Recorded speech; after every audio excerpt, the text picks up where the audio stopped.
Em meio ao que é vivenciado pela vítima de um pai como personagem de hoje, ela também terá que enfrentar a dolorosa consequência da revelação. Porque muitas vezes, ao invés desta encontrar a proteção em sua mãe, a mulher a vê como uma ameaça para seu relacionamento. E a negação por parte de quem naturalmente deveria proteger denuncia uma postura de cumplicidade com o algoz. Inclusive, as estatísticas dizem que 10% das mães apresentam resistência para registrar um boletim de ocorrência, para assim não prejudicar seu companheiro. Acreditem.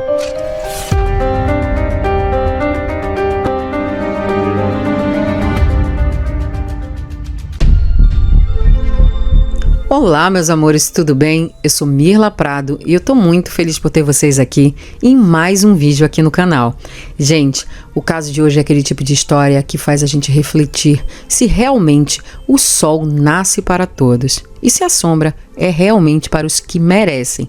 Que tipo de oportunidade, que tipo de escolha uma pessoa que nasce nesse tipo de ambiente, nesse tipo de família, tem na vida. Eu quero que vocês escutem essa história e me digam o que vocês acham disso que eu tô falando. Mas antes de eu ir para a história, eu quero fazer aqueles pedidos carinhosos de sempre. Se você ainda não é inscrito nesse canal e gosta, se interessa por esse tipo de conteúdo, eu te convido a se inscrever. Se já é inscrito, mas nunca ativou as notificações, ativa para você não perder nenhum fato sinistro a partir de agora. E se puder, deixa aquele like logo agora no começo do vídeo, porque me ajuda demais a produzir muito mais conteúdo para vocês. É isso, fica aqui meu muito obrigada e agora, bora para a história.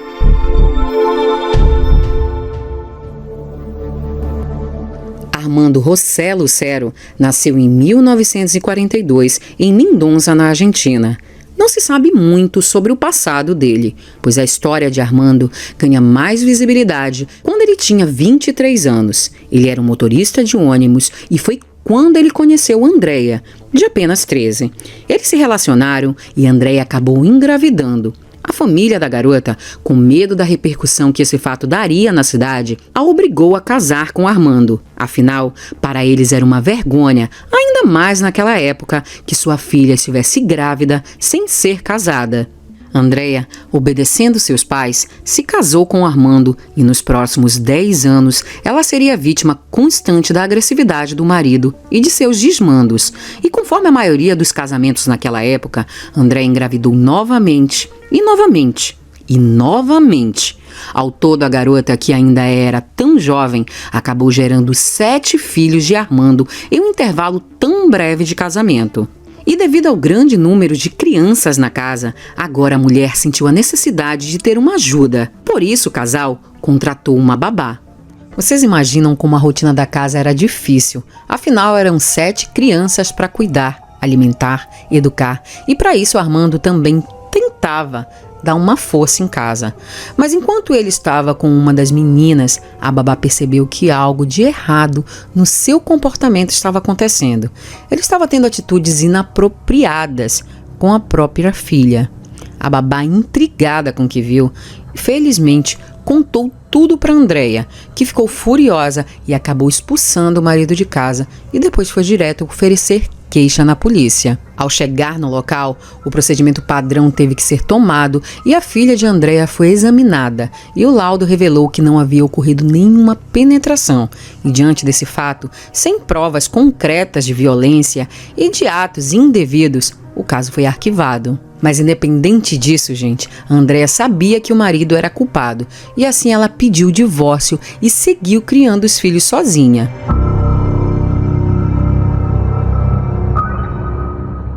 Agora solteiro, negligenciando a criação e o sustento dos filhos, Armando queria um novo amor. Ele procurou bastante, até que ele conheceu Norma Ortúbia, uma mulher com quem ele teve de cara uma grande química, mas que com o tempo se transformou em uma paixão doentia. Os dois logo se casaram e começaram a sua própria prole de filhos. No início, mesmo Norma sendo uma mulher independente, que era funcionária do Tribunal de Mendonça, Armando desempenhava o papel de marido responsável, contribuindo para o sustento do lar por meio de seu trabalho. Mas tinha um problema nessa história. Armando não tinha um emprego estável. Ele se revezava entre 2 trabalhos, às vezes como motorista de ônibus e outras vezes como funcionário de um hotel. Embora ambos contribuíssem financeiramente para o sustento da família, essa situação não perdurou por muito tempo não, pois Armando acabou perdendo seus empregos e então, diante do problema do desemprego, ele mais uma vez se ofereceu para cuidar dos filhos do casal. Mas aí, a gente já sabe como essa história termina, né? Aliás, como tanta tristeza vai começar a acontecer. Enquanto isso, Norma carregava o financeiro da família, mas embora ela desempenhasse seu trabalho bem, seu salário era modesto. E as condições de vida da família, com somente ela trabalhando, não eram as melhores. E foi nesse cenário de uma casa humilde, com muitas crianças, e com um homem que cuidava da casa, enquanto sua esposa era muito ausente, devido a ter que trabalhar, para sustentar a família, aconteceria a história triste da nossa personagem central, Cecília Lucero. Cecília Lucero é a primeira filha do casal Norma e Armando. Ela nasceu também em Mendonça, na Argentina, no início dos anos 70. Quando ela mal tinha 4 anos, Cecília começou a provar do gosto mais amargo da vida. Tristeza essa promovida por seus próprios pais, já que Armando e Norma eram verdadeiramente cruéis com a garota, pois eles notoriamente não nasceram para desempenhar tal papel. Cecília era submetida às mais diversas formas de maus-tratos e ela não entendia o porquê de tudo isso se passar com ela. E, infelizmente, isso era apenas o início de uma vida extremamente dura, recheada de todos os tipos de abuso. Mas assim, a gente sabe vários relatos de filhas que foram mexidas por seus pais. O que não sabíamos de início é que Cecília não era só uma vítima de seu genitor, mas também de sua genitora, que sempre a negligenciou e fez vista grossa para os pedidos de socorro da filha. Essa é a realidade de muitas vítimas que veem pessoas que deveriam ser suas maiores protetoras se tornarem cúmplices de seus algozes. E foi isso que a Norma, uma mulher fria, que não demonstrava um mínimo de afeto pela filha, fez. Enquanto a menina pedia ajuda da mãe, ela simplesmente ignorava. Mas havia uma esperança sim para Cecília. Olha só, em meados da década de 70, quando a Cecília tinha mais ou menos 7 anos, o casal, juntamente com os demais filhos, devido a problemas financeiros, precisou se mudar temporariamente para a casa da mãe de Norma. Mas ao contrário do que pensávamos, Armando não se acanhou por estar agora vivendo na casa da sogra e destemidamente seguiu fazendo o que ele já fazia há muito tempo com Cecília. Tanto que em certo dia, Norma chegou mais cedo do trabalho e flagrou seu marido no quarto de sua mãe com Cecília. Naquele momento, um grande conflito se instaurou na casa, envolvendo Armando, Norma e a mãe dela, a sogra do Armando. Devido à confusão que estava armada no local, a polícia foi chamada, mas enquanto pensávamos que finalmente a situação de Cecília seria resolvida, de fato, nada aconteceu, porque no final as 2 mulheres acabaram não denunciando Armando, e esse saiu impune mais uma vez. Segundo relatos posteriores de Cecília, após esse fato, Armando se declarou arrependido e prometeu à esposa, à filha e à sogra que nunca mais faria nada daquilo. Mas, infelizmente, isso nunca aconteceu. Aliás, com os anos se passando, a realidade de Cecília somente piorou. Ela não conseguia entender como a sua própria mãe permitia que ela estivesse passando por tudo aquilo. E em seu diário, escrito da forma que ela sabia, já que Cecília tinha sido malmente alfabetizada, ela escreveu todas as suas dores vividas desde muito pequena. O mais tocante era como ela se expressava, como ela expressava sua tristeza por nunca ter sido protegida por quem mais deveria, sua mãe. Que dó, gente. Ela inclusive relatou um episódio que ficou marcado em sua mente quando certa vez ela estava sozinha com Armando, quando ele a despiu e se despiu todo. Norma chegou em casa e, ao ver a cena, ela fingiu naturalidade e se dirigiu a ele como se não houvesse mais ninguém ali naquele local. Cecília, arrasada com a situação, voltou a colocar as roupas, ao mesmo tempo que se questionava mais uma vez por que sua mãe não lhe defendia. E aos 15 anos, Cecília menstruou pela primeira vez. E agora vocês imaginam como estava a cabeça dessa garota. Desde tão nova, tendo uma vida tão dura, cercada da falta de atenção, falta de cuidado, abusos e, para completar agora, da falta de educação que não lhe deram, que agora iria afetar diretamente a sua vida, o futuro da Cecília, pois ela não teve nenhum tipo de educação sexual, gente. Ela simplesmente não sabia nem como se gerava uma criança.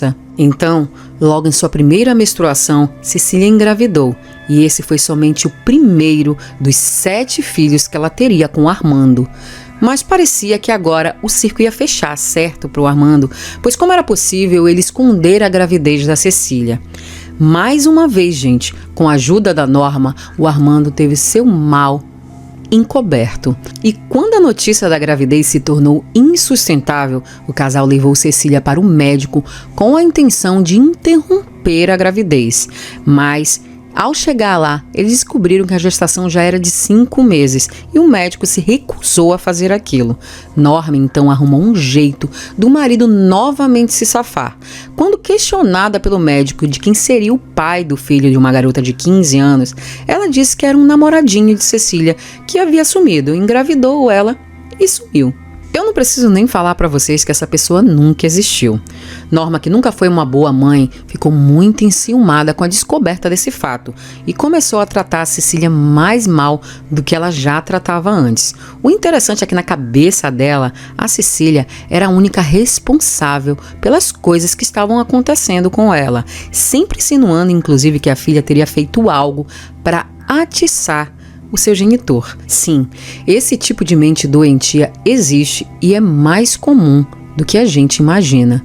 Quando o filho da Cecília nasceu, se utilizando de contatos que tinha dentro da justiça, a Norma conseguiu registrar a criança em seu nome e em nome de Armando, como se ele, na verdade, fosse filho deles e não de Armando com Cecília. Nessa hora, não há, gente, como a gente não se questionar como milhares de crianças que foram retiradas de seus pais conseguiram, ser reinseridas à sociedade sem levantar suspeita das autoridades. A resposta tá aí. A palavra é corrupção. A gente pode perceber que em todos os lugares e para tudo existe esquema de corrupção, né? E nesse caso a gente está vendo um esquema realmente que é gravíssimo, que envolve crianças e famílias que ficam o resto de suas vidas sem saber o que aconteceu com seus filhos. E esse, na verdade, foi apenas o primeiro problema dos 7 que o casal Norma e Armando teria, já que Cecília depois daria à luz a mais 6 crianças, dos quais os partos foram realizados em diferentes instituições de saúde, para evitar assim, que os nascimentos fossem acompanhados e assim chamar a atenção das autoridades. Toda vez que eles eram questionados quem era o pai, dos filhos, eles diziam que era um namorado de Cecília, que simplesmente havia abandonado grávida. Vocês agora devem estar se perguntando qual a situação de saúde dos filhos, fruto desse incesto, certo? Assim, gente, essas vítimas, obviamente, tiveram suas identidades protegidas, Mas o que a gente pode falar, porque o que a gente sabe, é que, sim, alguns nasceram com problemas de desenvolvimento e problemas cognitivos. E que eles eram todos convencidos de que Cecília, na verdade, era irmã deles e não mãe. Eles cresceram achando que ela era irmã e não a mãe deles.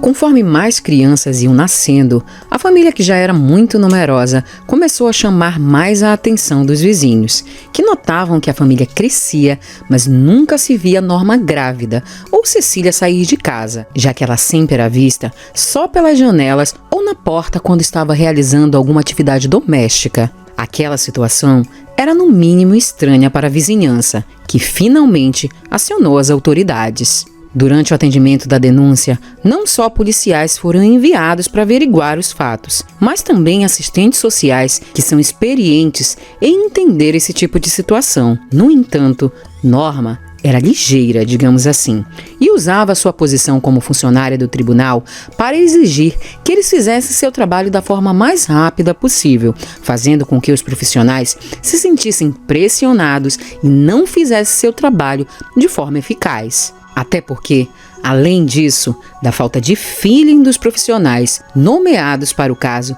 Cecília também não pôde conversar em particular com as autoridades, o que foi mais um erro crasso por parte desses. Sem falar que ela também foi ameaçada caso falasse algo que não devia. Os anos se seguiram e Cecília seguiu vivendo silenciosamente debaixo de toda aquela opressão, até que quando ela tinha 35 anos, em 2009, ela presenciou uma cena que mostrava que Armando já tinha um novo foco, uma nova vítima. Esta era nada mais nada menos que uma das filhas de Cecília, que quando percebeu aquela movimentação, finalmente tomou coragem para denunciar Armando. Às autoridades, Cecília contou cada detalhe daqueles anos infernais que ela viveu. Aliás, ela nem ao menos tinha uma única lembrança de uma vida normal. Cecília ressaltou o modus operandi de Armando, dizendo que ele tinha uma vida asquerosa. Ele não trabalhava, passava o dia na sala, em frente à TV, e no fim do dia, ele deitava na cozinha em um colchão no chão. Tudo para ter a mobilidade durante as madrugadas e assim poder se movimentar entre as camas. Outra coisa que era muito característica para o casal não ser apanhado era mudar de domicílio sempre que se percebia que os vizinhos começavam a suspeitar que algo errado ocorria na família e assim denunciar. Armando foi preso e aquilo foi um escândalo no país. Todos agora queriam acompanhar a verdade sobre a família Lucero. A mídia então começou a divulgar informações sobre a vida distorcida de Armando, destacando sua conduta criminosa e o sofrimento causado a tantas pessoas. E de imediato Armando se defendeu, dizendo que tudo era mentira da filha, mas sua mentira tinha obviamente tempo certo para desmoronar, pois agora a polícia já contava com tecnologia suficiente para desmascarar Armando e exames de DNA, obviamente, foram pedidos. Ahí viene Marcelo. Ahí lo están sacando. Bueno. Ahí en vivo, a ver, ahí está, en vivo el traslado del Chacal. Este es el hombre, con el rostro totalmente descubierto, primer plano. Após a verdade ter parado a Argentina, Norma, com sua visão distorcida da vida, procurou a filha para lhe confrontar, pois em sua cabeça Cecília era a única culpada pela desgraça que estava se abatendo em sua família, devido à prisão de Armando. E não satisfeita com as agressões verbais que ela desferia contra a filha durante todos esses anos, ela partiu para cima de Cecília, que foi socorrida e viu ali o perigo que ela estava passando com seus filhos, e por isso ela resolveu se mudar em busca de mais segurança.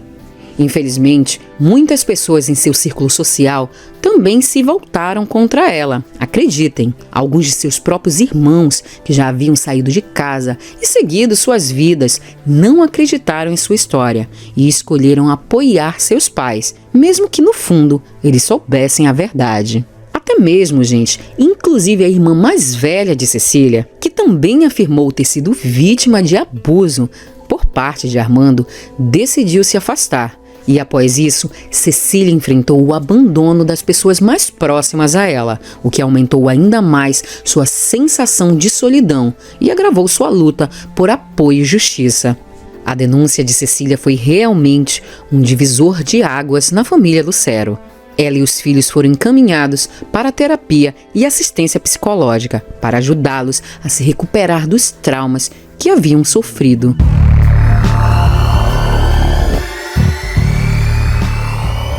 Após a prisão, Armando foi colocado em uma área isolada do presídio para proteger sua integridade física, já que os demais detentos estavam ameaçando a sua vida, pois era ciência de todo o país o que ele tinha feito. Então, no fim de maio de 2009, os resultados dos exames de DNA comprovaram que os 7 filhos de Cecília eram sim de Armando. Enquanto isso, a defesa de Armando tentou argumentar que as relações com a própria filha foram consentidas, buscando diminuir a gravidade dos fatos, mas tal argumento não durou muito tempo, pois foi revelado que Cecília tinha apenas 15 anos quando ela engravidou pela primeira vez de Armando, o que tornava para ele o que era apenas um ato em um crime contra uma menor. Cecília, por sua vez, insistiu que o seu genitor começou a mexer com ela quando ela era ainda muito pequena. Ela apresentou evidências contra Armando, sustentando suas alegações e, assim, derrubando as alegações da defesa dele. Diante de todas as evidências e relatos, Armando foi formalmente acusado pelo crime de abuso sexual agravado pelo vínculo familiar. A situação processual de Armando tornou-se cada vez mais comprometida à medida que as informações sobre seus crimes foram sendo reveladas, pois quando foi parar na mídia, começaram a aparecer outras coisas. O caso que ganhou a mídia, o destaque na mídia nacional, gerou indignação e as pessoas queriam justiça a todo custo. A defesa de Armando estava debilitada e a sociedade clamava por uma punição severa para o criminoso que causou tanto sofrimento a tantas pessoas. Agora, olhem só o que aconteceu. Com tanta exposição, Andréa, a primeira esposa de Armando, decidiu entrar em contato com a mídia para finalmente, segundo ela, fazer justiça por seus filhos que foram abusados por Armando.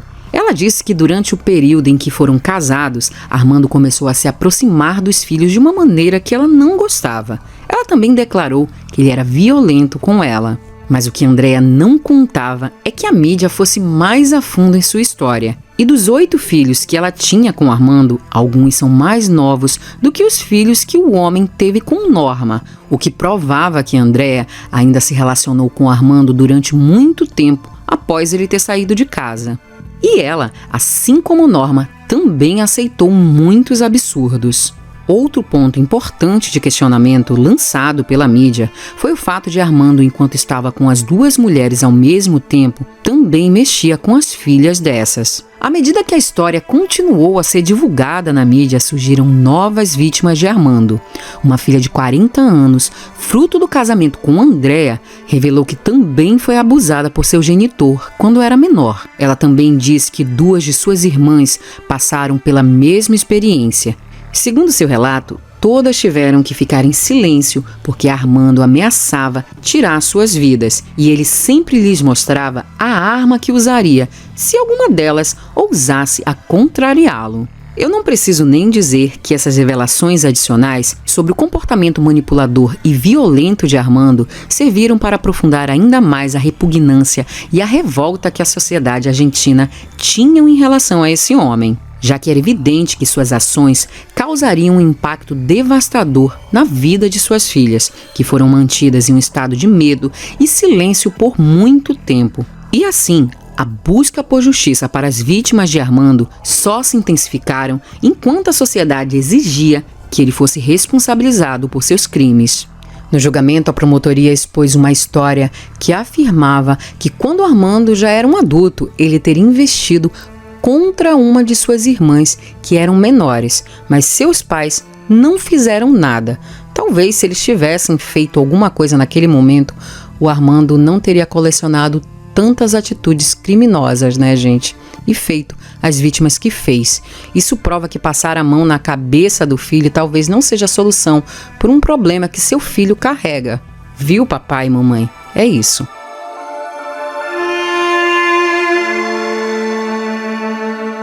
Cecília naturalmente estava ansiosa pelo que ela esperou durante tantos anos, o julgamento de Armando. Mas enquanto esse não ocorria, em abril de 2010, Armando foi internado em um centro médico devido a problemas de saúde causados pelo tabagismo e pela pressão arterial elevada. Seu estado de saúde era complicado e por isso ele ficou internado na CTI. E em 5 de maio de 2010, apenas 20 dias antes do início do julgamento, que estava marcado, Armando faleceu, deixando um verdadeiro rastro de impunidade. E é importante falar aqui que durante todo o tempo que Armando esteve internado, nenhum de seus 21 filhos e ex-esposas foram lhe visitar, e esse crápula partiu na solidão. Em entrevista depois, Cecília foi franca ao falar de seus sentimentos. Ela disse que sentia um alívio muito grande com a partida de Armando, pois ela sabia que finalmente ela poderia ter uma vida livre, sem ser machucada por Armando, assim como também seus filhos e irmãos. Mas ao mesmo tempo, ela vive com aquele sentimento de impunidade, né? Até porque Armando não pagou nessa terra por seus crimes. Apesar dele ter escapado da justiça terrena, o impacto de seus crimes continuou a assombrar Cecília, deixando cicatrizes emocionais profundas. Sua coragem em denunciar e enfrentar seu agressor trouxe à tona a importância de proteger e apoiar as vítimas de abuso, mesmo após a morte do agressor. Certamente vocês devem estar agora se perguntando no que aconteceu com Norma, já que até agora só falamos da prisão de Armando, certo? É evidente que Cecília carrega uma profunda dor e ressentimento em relação à sua mãe, ou falando melhor, sua progenitora, já que essa foi indiferente durante muito tempo. E, na verdade, ela foi mesmo cúmplice de todos os abusos. E quase uma década após a partida de Armando, Cecília apresentou uma segunda denúncia, mas dessa vez contra Norma, que criou os netos que seu marido teve com sua filha como se fossem seus próprios filhos. Aliás, para a justiça e para Cecília, se Norma não tivesse cooperado, esse fato não teria sido possível. E aí, o que você acha? Você concorda com isso? Então Norma, na época com 68 anos, foi finalmente presa por ordem do procurador Gustavo Stropiana, que afirma que o crime não poderia ter sido concretizado sem a colaboração de Norma, assim como eu falei anteriormente, e a considerou participante necessária para a realização do crime. Os advogados de defesa da mulher fizeram sua tese afirmando que ela era inocente e que não sabia dos abusos, porque, segundo eles, ela trabalhava o dia todo. Eles também indicaram que, devido à sua idade avançada, a mulher estava no grupo de risco, levando em consideração o contexto da época da pandemia. Enquanto isso, a acusação alega que os crimes foram cometidos durante 3 décadas, em que Norma era empregada do judiciário, trabalhava como oficial de justiça e, embora não fosse profissional do direito, tinha todas as ferramentas sim para tirar a sua filha daquela situação. E não fez. Eles inclusive alegaram que ela não só cooperava, afirmando que se tem provas que Norma participava dos abusos. O julgamento de Norma Ortubia, a esposa do Chacal da Quarta, como ficou conhecido Armando na Argentina, aconteceu em setembro de 2021 e a mulher finalmente foi condenada a 10 anos de prisão, que é muito pouco. A história de Cecília é um lembrete cruel que muitas vezes nem em seus próprios lares pessoas estão seguras. Como parte de um processo de cura, Cecília recebeu atenção psicológica especializada e em uma das sugestões feitas pelos especialistas que acompanhavam Cecília era que ela escrevesse sobre sua vida, para que assim pudesse aprender em doses homeopáticas a enfrentar seus fantasmas. E foi escrevendo que Cecília venceu o pouco estudo e a dor que aqueles tempos lhe trouxeram. Hoje, Cecília diz ter se encontrado em uma igreja evangélica, lugar onde ela diz ter sido acolhida por pessoas muito boas. E ela também trabalha procurando conscientizar e inspirar outras pessoas que passaram por situações semelhantes. Ela se tornou uma defensora incansável dos direitos das mulheres e uma inspiração para muitas vítimas. Cecília mostrou que é possível, sim, encontrar força e cura, mesmo diante das piores circunstâncias. Sua história continua a ressoar e lembrar-nos da importância de ouvir e apoiar as vítimas de abuso.